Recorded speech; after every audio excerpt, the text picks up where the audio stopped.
Greetings, my excellent friend. Welcome to Heavy Metal History.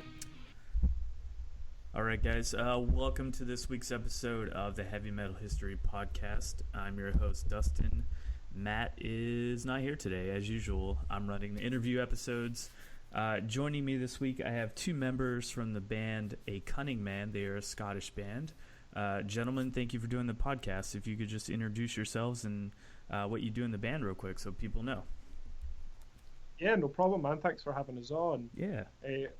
My name is Ged, and I do the majority of the composition as well as the programming, some piano, synths, and the vocals. Mm-hmm.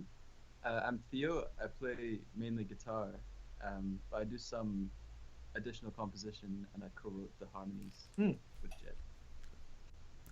Cool. So it's really interesting to me when it's just two guys in a band, and they're taking on the load of work that would normally take like 4 or 5 people to do. So it shows how much more talented in a sense you guys are, because you can take on all that workload, and I love seeing stuff like that in music. Yeah, thanks very much. Thanks, man. Thank you. I think it's become easier than ever with a sort of new technology. I don't know how easy this would have been to do even 10 years ago from now, but the sort of possibilities have opened up a little bit. But it is hard work. Yeah, totally. So the one thing I kind of like to always start off as far as like the podcast goes, whichever one of you guys want to start first, I like to know about like what your influences are. Maybe, a little bit metal, but even not so much metal, because I get the feeling, having listened to the music, there's maybe not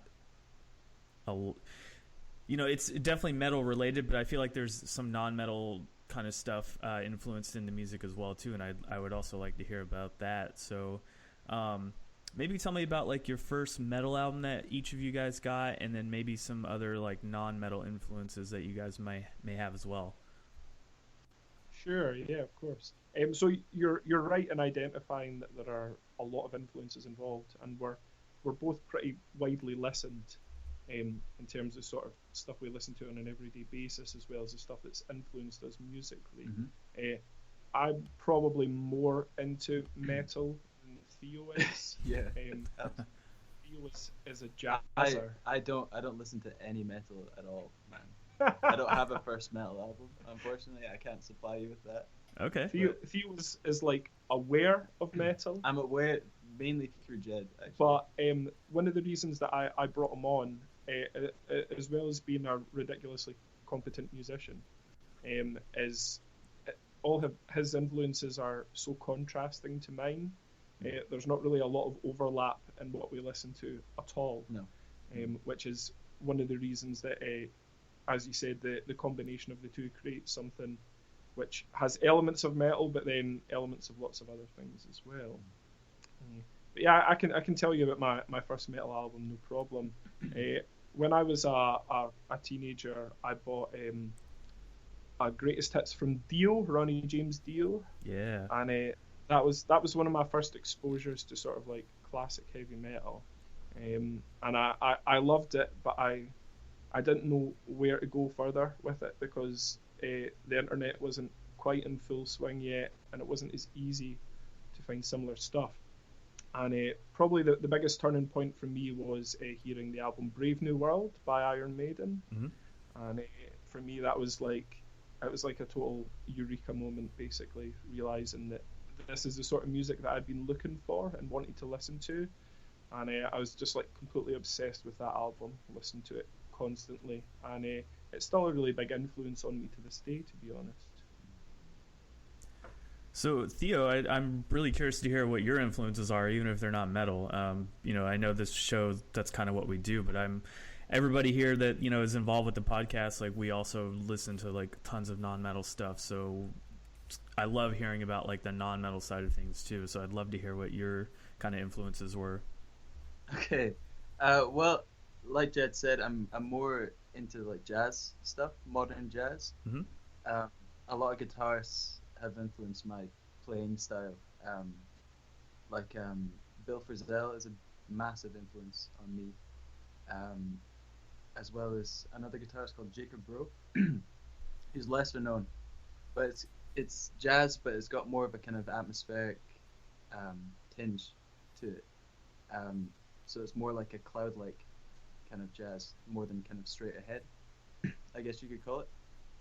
Okay. And I'm also into a lot of ambient music. I don't know if that comes through in the EP at all. I think so. You listen to a lot of post-rock as well. A lot of don't you? post-rock, which yeah. was a useful influence. I listen to bands like Sigur Rós and Mogwai and all that kind of stuff. So Yeah, I can see each of those influences you mentioned, like especially like the ambient stuff. It's there. Like if you really are listening to the music, like all that stuff is there. It's layered, and I think that people would be doing themselves a disservice to not like really listen to what's all in, you know, the different kind of genres that are kind of in the EP itself. I think, yeah, and kind of on the more heavy side, I used to be into, when I was like maybe 14, 15, I used to be heavy into like grunge stuff, so like Soundgarden and Pearl Jam. Oh yeah. But I don't think that influence has sustained really. So I've kind of grown out of I don't really listen to them anymore, so I don't know if that seeps through. But So tell me a little bit, I guess a little bit more history about how you guys got together and started making music. So the project started out with just me on my own, doing pretty much everything. I know Theo from college. We're in our final year of our music course at the moment, both sort of majoring in composition as well. And I met Theo through that, and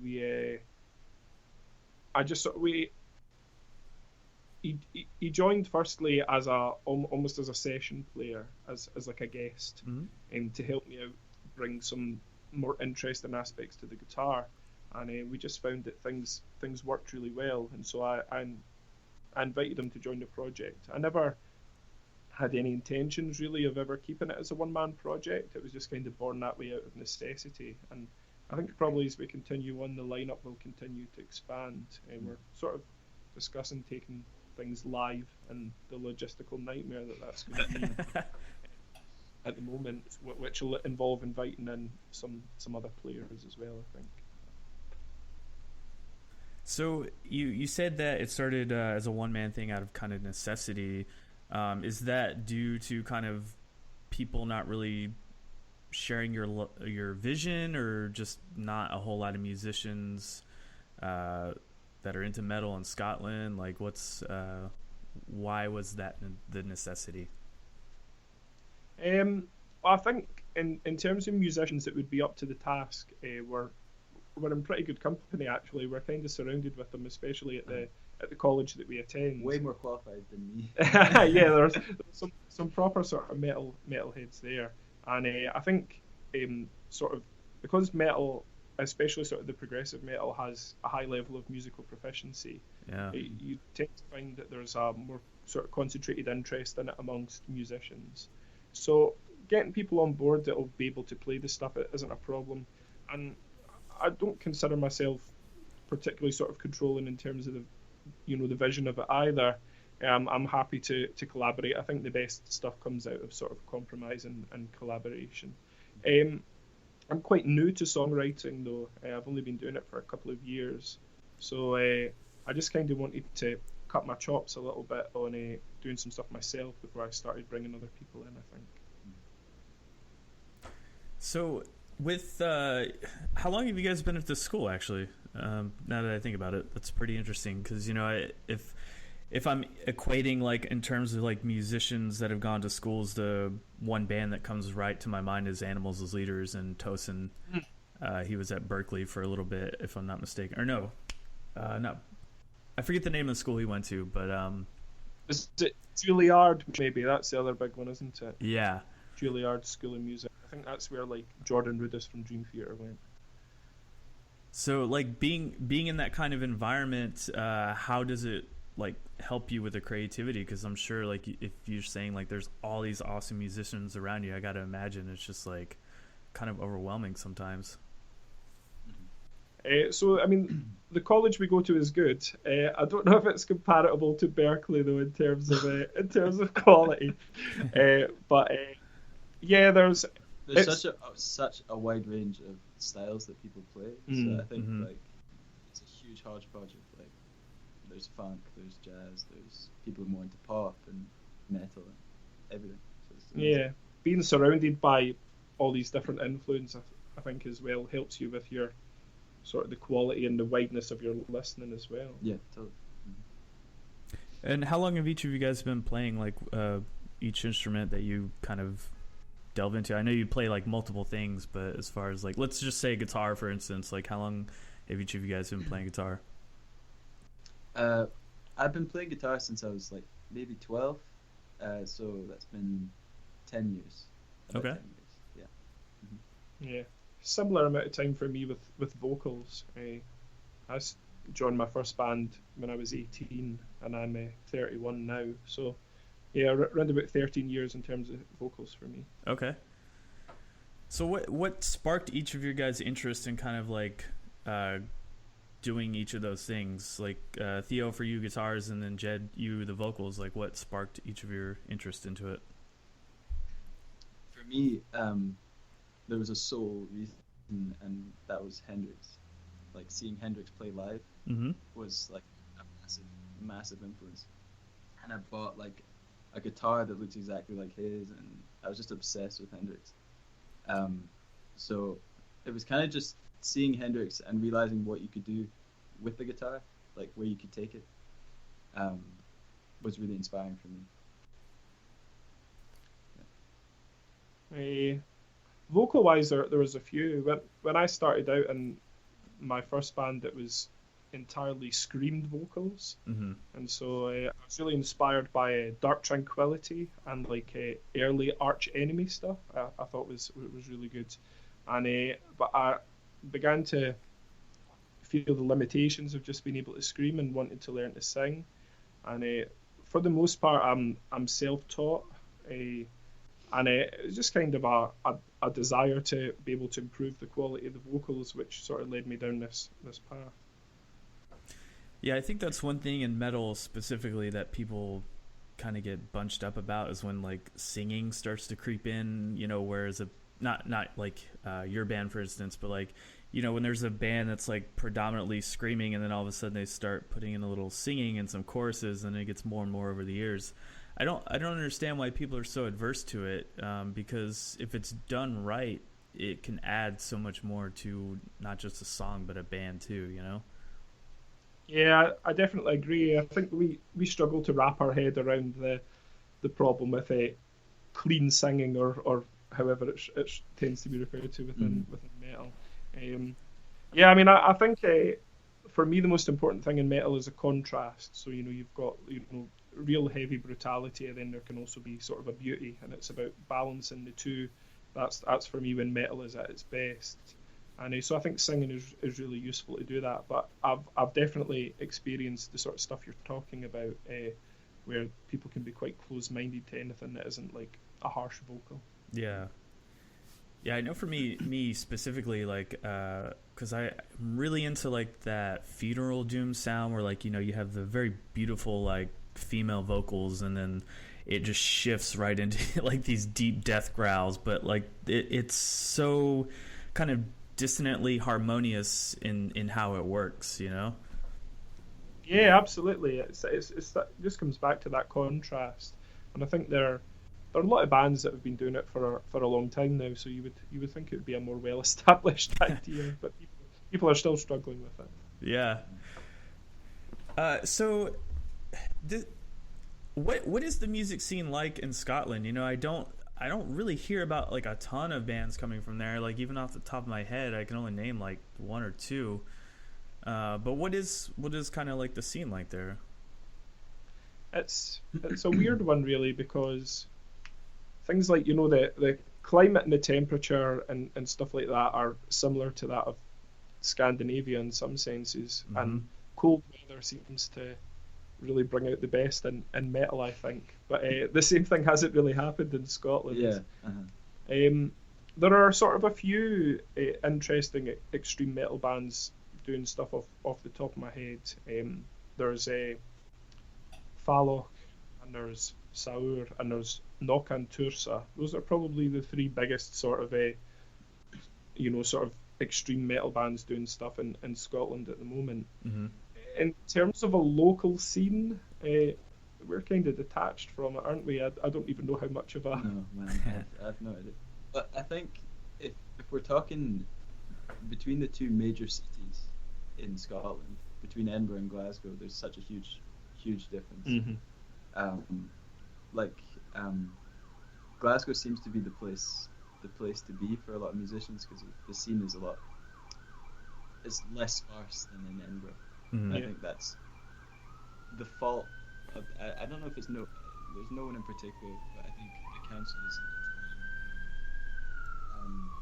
active because they close a lot of venues and they don't support the arts Yes. as heavily as they do in Glasgow. Yeah.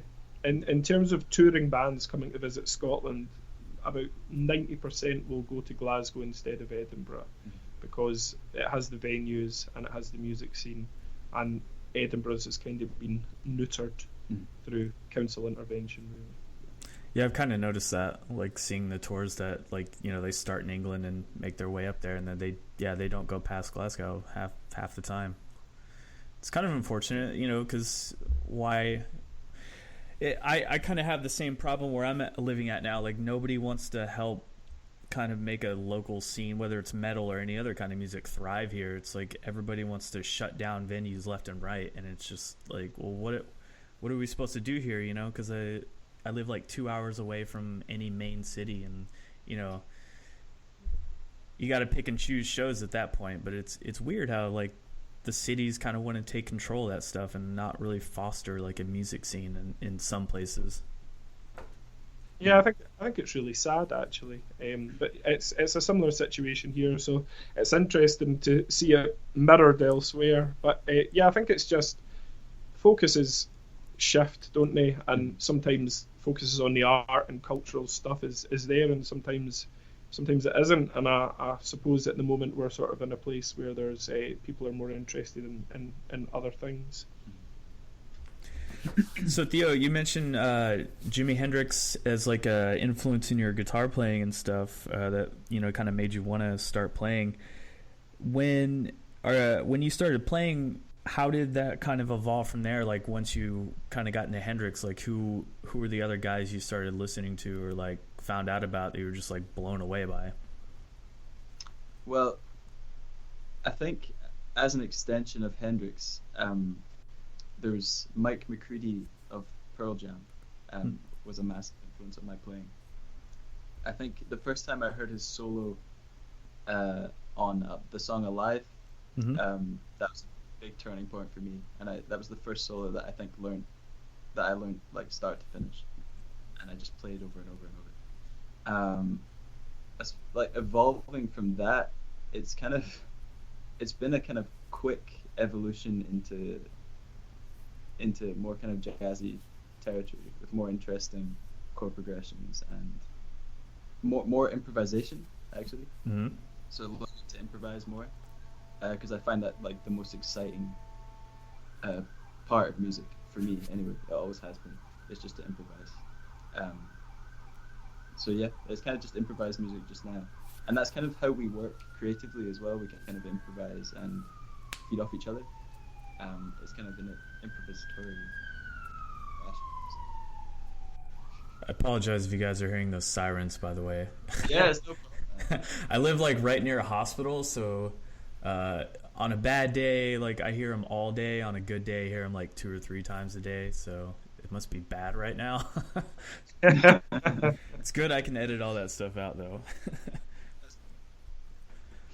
So actually, cool. That brings me to the next thing I was kind of curious about is like when we're not going to talk specifically about the EP yet because I do want to get into that. But when you guys kind of first started writing together, how did that come about and like how did that work for you guys? So I mean, the setup that we use to write is the same one that we use to record. It's just a really simple home studio setup. And yeah, as I said earlier, I invited Theo in almost as a sort of session musician to start.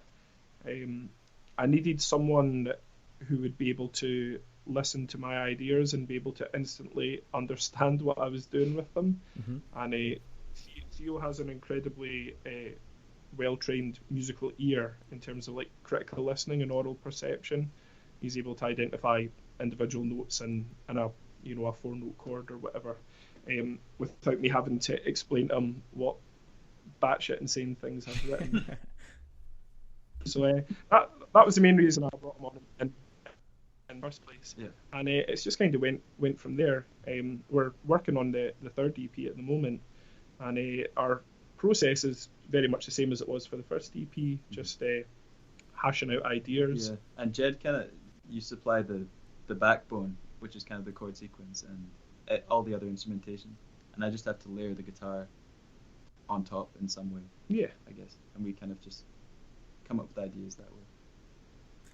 Now, not being like super into metal, does it feel kind of weird for you to be playing this style of music, or is it just like another kind of progression in terms of like learning something on the guitar and like just playing music in general? Oh man, it's still a bizarre territory for me. I'm still getting used to it. But it's a lot of fun, and it's like it's just an interesting world to find myself in. I never thought I'd find myself here, but it's like it's interesting. It's really interesting. I think it's just the approach to guitars is very different. So to start with, especially, sort of convincing him to play like tremolo guitar parts and power chords on really, really high gain amp tones is still pretty funny, to be honest.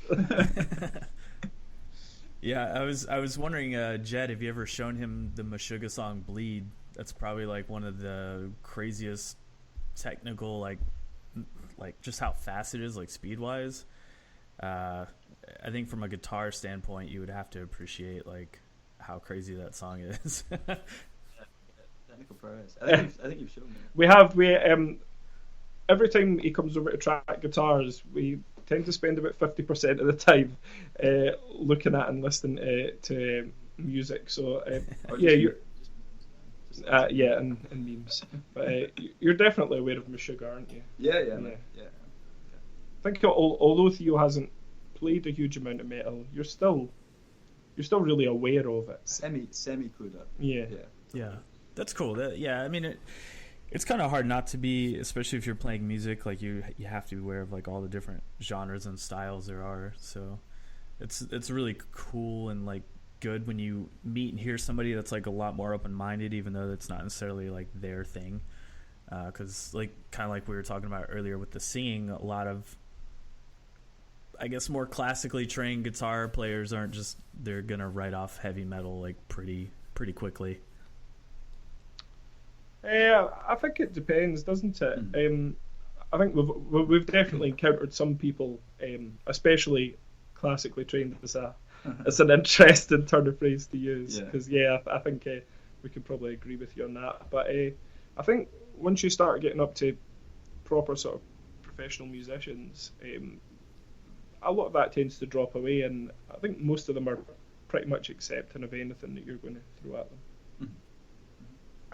There's this documentary I saw a while back, actually. I don't know if you guys have seen it, but it's about session musicians, and it's like all these guys that have been in all these different like bands and different genres, and like so you have like one guy that's like predominantly in a metal band, you have one guy that played with like Billy Joel forever, another guy that was in like a punk band, and then he went to go write like Katy Perry songs and stuff like that. And in between telling all of these guys' stories, it shows them like jamming together, and it's some of like the coolest stuff, like seeing all these guys from different things like kind of make this cohesive like bit of music, and they're all just like, they're all on the same page no matter what kind of thing they're into or what they'd play. What's that documentary called? I think it's called That Guy in the Band or Who's That Guy in the Band or something like that. Man, I'm really bad with like remembering stuff like that. It's on Netflix. Cool. I don't know if you guys like. I know it's different regions get different stuff on Netflix, so I don't know if it's. That'd be easier to find. Yeah. It sounds interesting. I think session musicians are, in terms of sort of professional musicianship, tend to be at the absolute top of, they have to be. Of their game. I remember we were reading about the that guy that played drums on one of the Snarky Puppy live DVDs was drafted in 24 hours before the previous drummer had dropped out, and had to learn all the songs, all these incredibly complex like modern jazz tunes on the plane journey over. So it's like it's a testament to their ability, I think. That's crazy. So with the EP, you guys just kind of wrote and recorded. When did that start? And it seems like you kind of do everything in like a little home studio. So like, what does that look like when it kind of starts taking shape? The process for that EP was quite long and drawn out, wasn't it? It would have probably been out quicker. There was quite a lot of roadblocks in getting it finished, and then it was like a mad scramble at the end to get it done by the date that we had set. The home studio setup is really, really simple. I'm still sort of building it at the moment, but in terms of the actual process of writing it, we just kind of get together and jam out ideas, and whatever sticks gets laid down there and then, and it's kind of good to go at that point. A lot of the time, the first ideas we track end up being ending up in the final version. I tend not to come in with any like preconceived notions or any knowledge of what's gonna be like played in, like by Ged in front of me. So it's like it's an interesting approach, I think, and it just works for us, I think. Yeah, so far anyway. What are some of the themes on the record as far as like writing lyrics go? I've read a little bit about it, and maybe like I was wanting you to shed some more light about like is it a concept album? It seems, or EP, I guess. It seems like it is a little bit, right? It is, yeah. The second EP follows on directly from the first EP concept wise. Okay. And, there's a concept going right through the whole thing, but it's a much simpler concept than it first appears because of I don't know, I suppose it's dressed up to make it look bigger than it actually is. It's just a sort of a simple story. For To Heal a Broken Body, the concept is about dealing with physical illness, and it's all the sort of situations that the main character finds himself in, I suppose, are just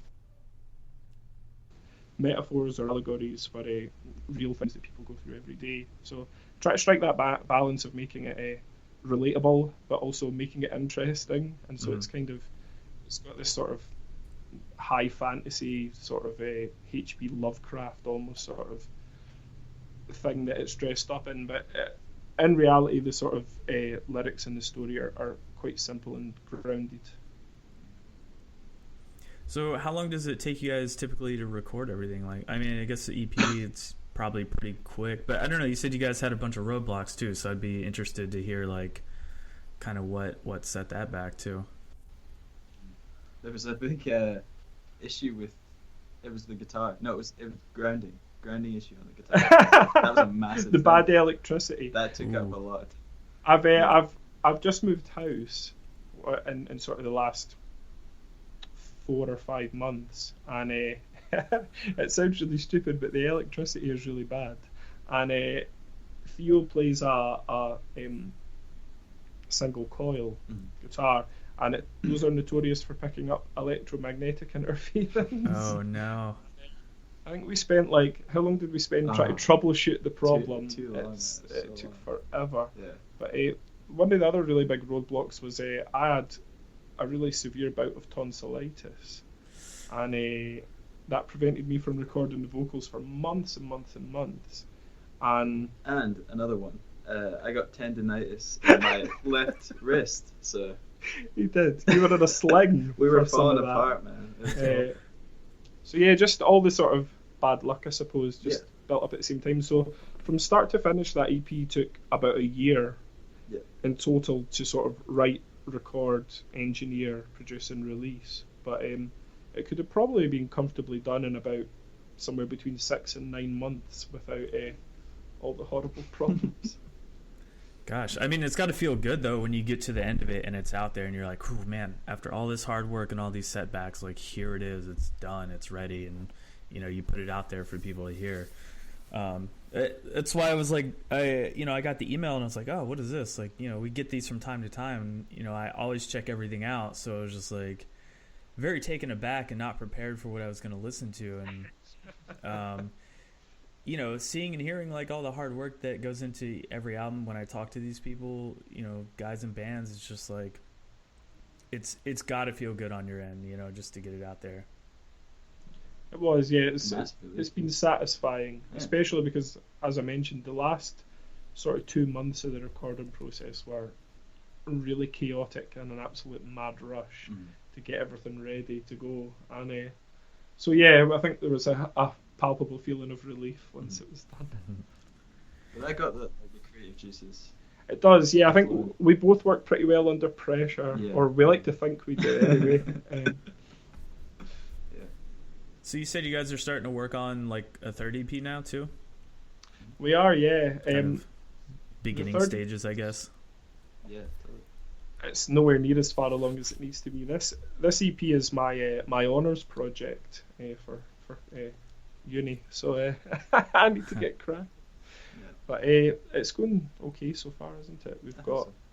got ideas down. We've dialed in the guitar tones. Yes, It's we have just- tones. We have tones. So it's just like getting the material down. I think. So, kind of listening to this, I feel like there's no band I can even like say that you guys sound like in terms of the overall sound, because there's so many different kind of influences and layers in there. It's like I was trying to tell my co-host about it, and I was like, well, you kind of just got to listen to it, man. I don't know how to like equate them to anything, because like there's singing in there, and like I know you say it's got a thick Scottish accent, but I don't hear it too much unless it's like I guess more like a slower part, if you will. But it's there, but I don't think it like detracts from the music or anything like that. But I was trying to like explain that to him, and he's just like, okay, I can see what this is now. And he was into it, so I was just like, all right, man, this is how do we explain this to people when we start sharing it? Like, how would you guys describe the way the music sounds? I have just the same amount of trouble as you. I don't know.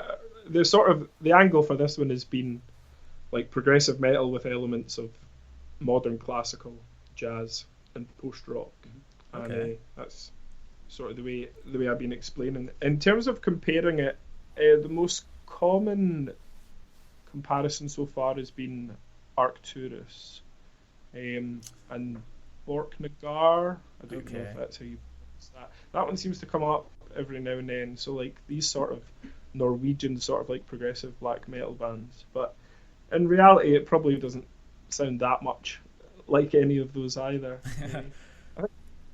I just kind of I didn't think of Arcturus until you said something, and then I was like, it's been a while since I've listened to him. Then I was like, oh yeah, I can see some of that in there. There's shades of it. That's fair. Not like overwhelmingly so, but it's kind of nice though to have like just not being able to be classified, because then it makes you guys stand out a little more. And it's like, hey, you should listen to this because it's so different from everything else that's out there right now. Yeah, I think it suits us fine really for it to be completely bizarre and unclassifiable. That's absolutely fine. Yeah. Yeah, that's kind of why I was like, yeah, I got to talk to these guys, because this is like, it's really interesting, and I like the way it sounds, and it's pretty rare that something just doesn't sound like some other band that's already doing the thing, especially Thanks metal. very much. Yeah. So I I guess that's kind of it. Is there anything else like you guys want people to like check out or like follow you guys as far as like social media stuff? I know when we post this stuff up, we link to like all your guys' Facebooks and Bandcamps and everything, and I know I'll definitely be trying to like get people to check you guys out over the next few weeks. That's great. Yeah, sounds good. We've got the EP is up on pretty much all the big streaming platforms now, so it's on like Spotify and Apple Music and Tidal, etc. And the download of it on Bandcamp is on a pay-as-you-want basis, which includes getting it for free. I don't know. I've sort of strong opinions on paying for music, and at the moment anyway, because it's a digital-only download, it's basically available for free. So yeah, I mean, we're always interested in people checking it out and letting us know what they think. We're on all the usual places. Facebook, I suppose, is the biggest one that we're sort of using at the moment. So I guess one last thing, or two last things. What does like the future of the band look like to you? Like, you know, you have a couple EPs. Is there gonna be like a full length in the future? You mentioned live shows. Like, what is the future of A Cunning Man kind of look like in your eyes? I think we definitely want to do a full length sooner rather than later. Hopefully with an expanded lineup for sure. Definitely want to bring a drummer in for sure. And in terms of some of the programmed elements, just sort of gradually moving those over to being real instrumentation. I'd like a real string quartet, and we're looking to include some more saxophone stuff as well, because there's a bit of sax in the last EP, but I'd like to expand that to using more saxophone. So yeah, just sort of increasing and solidifying the lineup. We'll have this other EP done at some point, and yeah, full length after that, and some live shows to support it would be amazing. Cool. Yeah, that sounds good, man. And I guess the last thing here for each of you guys is kind of a new thing we've been doing on the podcast. If you guys can make a dream band with members alive or dead, you don't have to fill out the whole roster if you don't want to, but you know, maybe just some musicians you would like to have seen play together. Who would those be?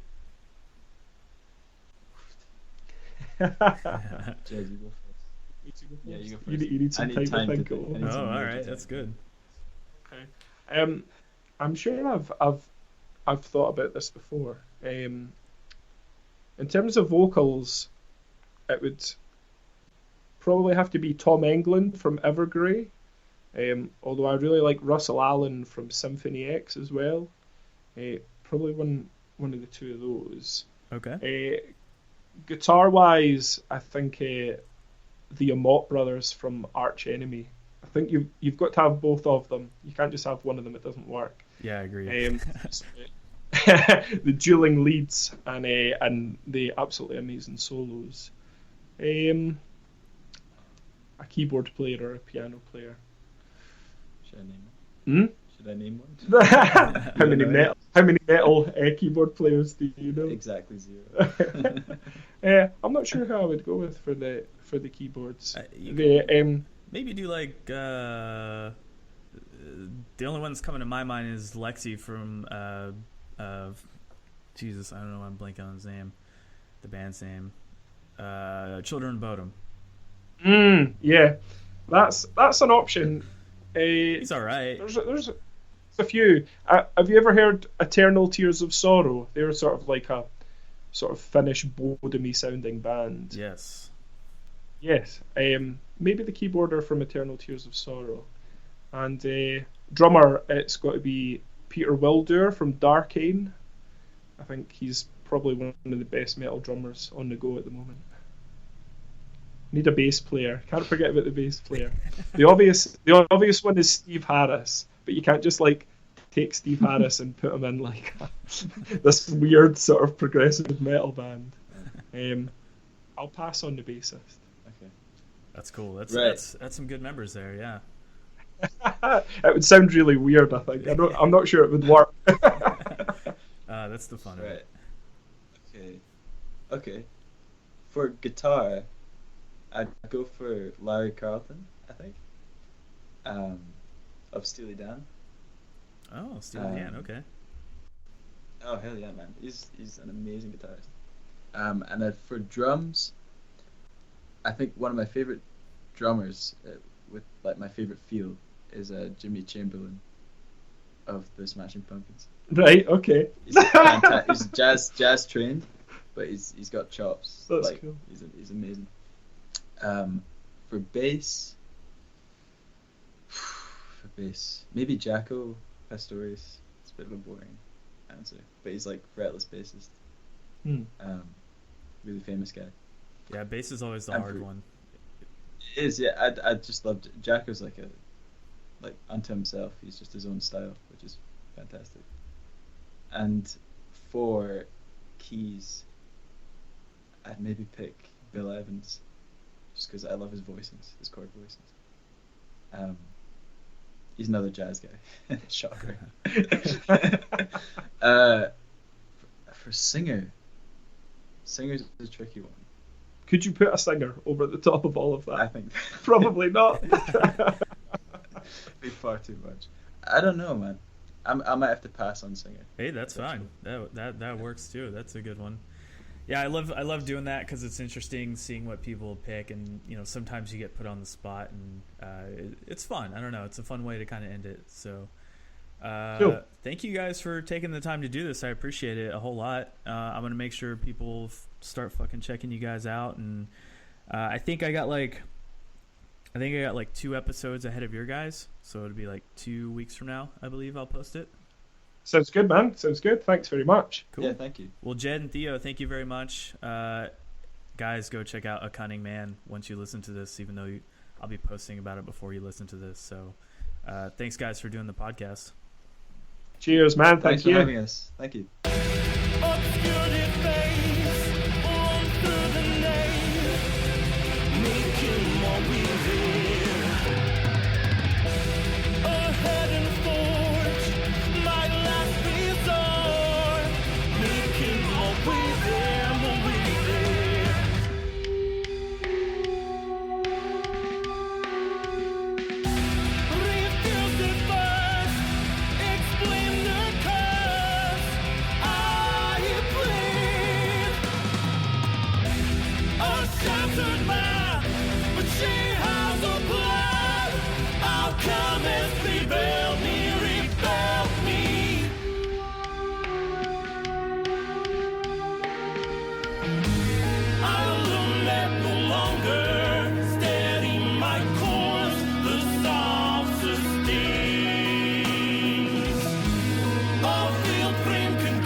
Present her conditions of contract. Meet her in 1 day's time atop the eastern cairn's climax. Alone and with a procurement of holy ore from within the Munro, she seemed pragmatic and yet capricious. He had no choice but to agree though.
Be excellent to each other. And party on, dudes!